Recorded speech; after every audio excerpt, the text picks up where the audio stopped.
Jax State to make, first of all, reach the Conference USA title game for 3 years straight, but this time winning it, making it 2 of the last 3 Conference USA titles.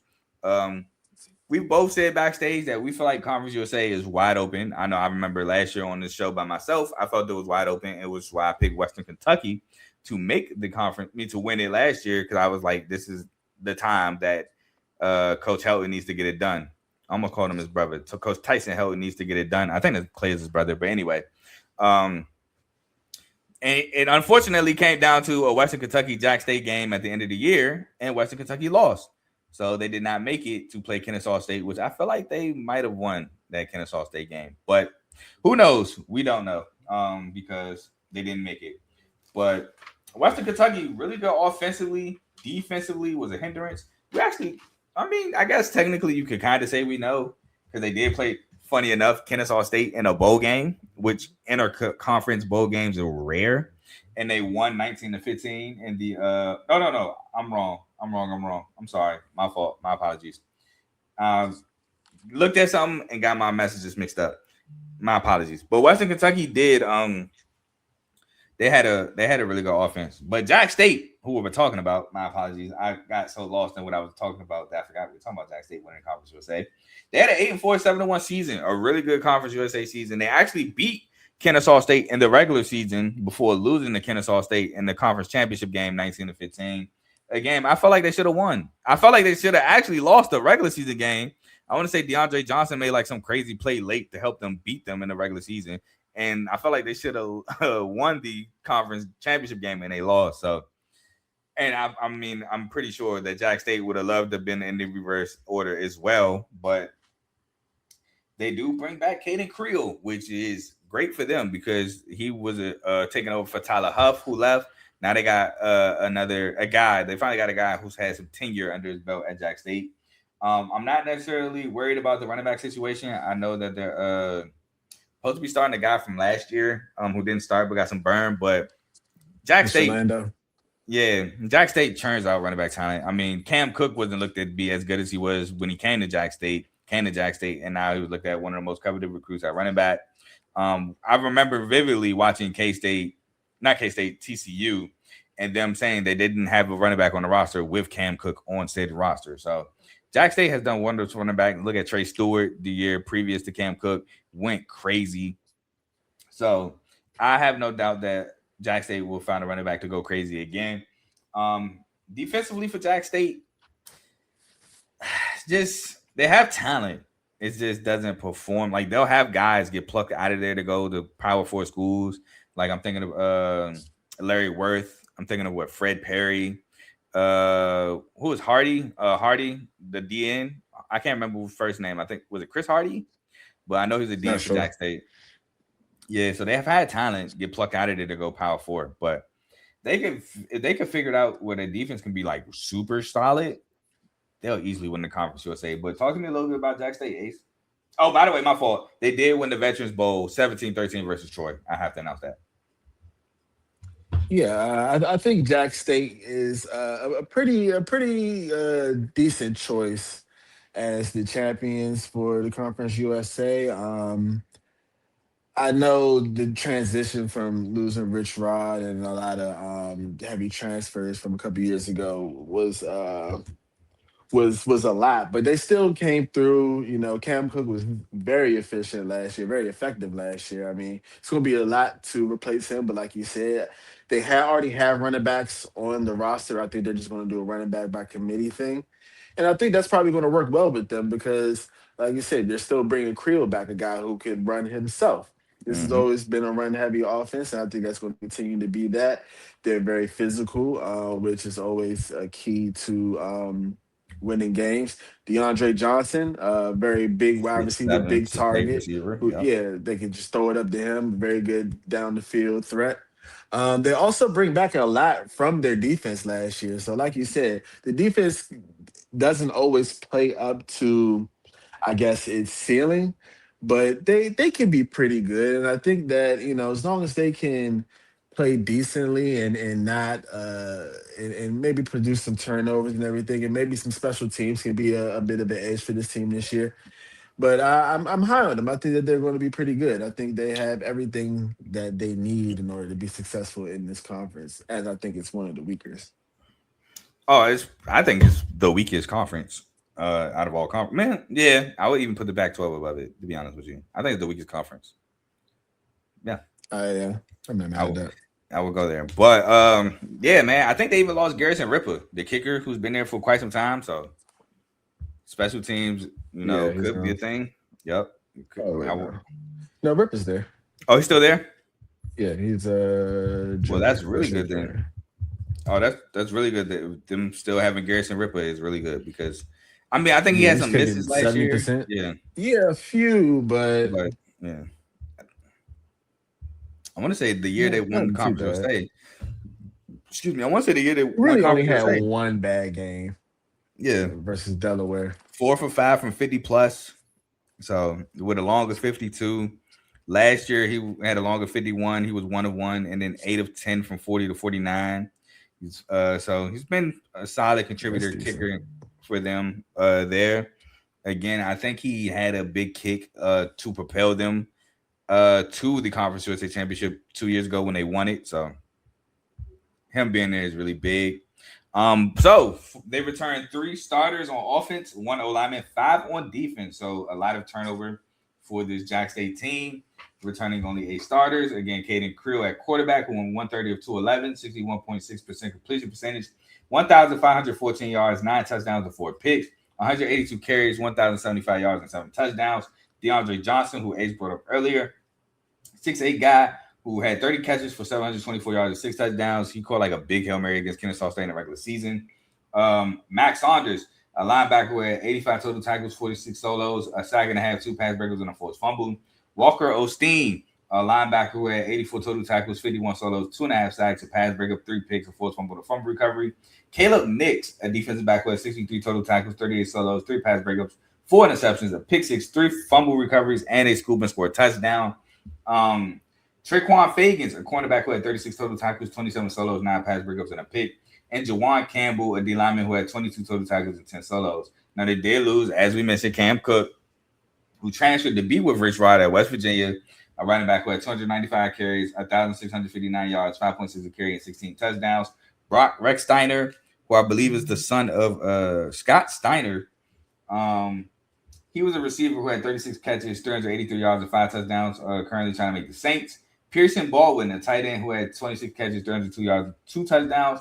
Trevor Woods, a safety who had 64 total tackles, 51 solos, 4 pass breakups, a pick, and 3 forced fumbles. Taylor Carter, a D lineman who had 57 total tackles, 28 solos, a sack and a half, and 2 pass breakups. And like I said, he got plucked and went to Vandy. So again, another Jax State player going to Power 4 conference.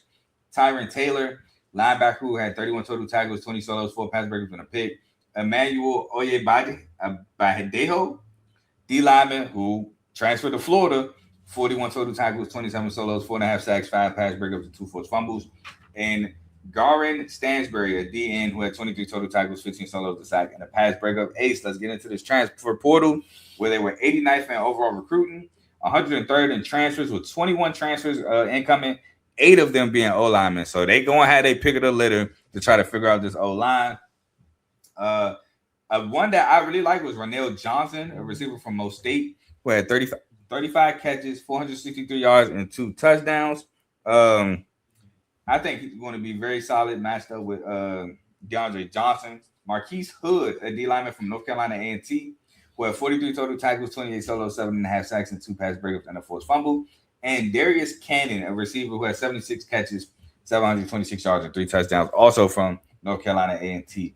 Any transfers you wanted to talk about? No, sir. You pretty much got it. I was just going to talk about Darius Cannon and Ronell Johnson. I think they both could come in and have some impact on that team. Yes, sir. So without further ado, some numbers. Oh, shout out, by the way, I forgot to announce that they do have a new OC, offensive coordinator, Taylor Housewright, who got promoted from the tight ends coach last year. So in-house promotion again. So salute to him for that. And some numbers.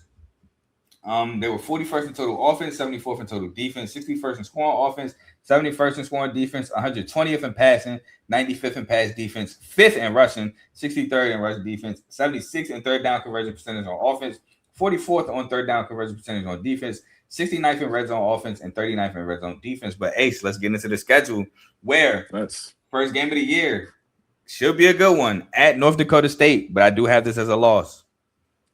I have it as a loss as well, man. I think just a tough game on the road, physical team. Their first game in the FBS, just might be a little bit too much.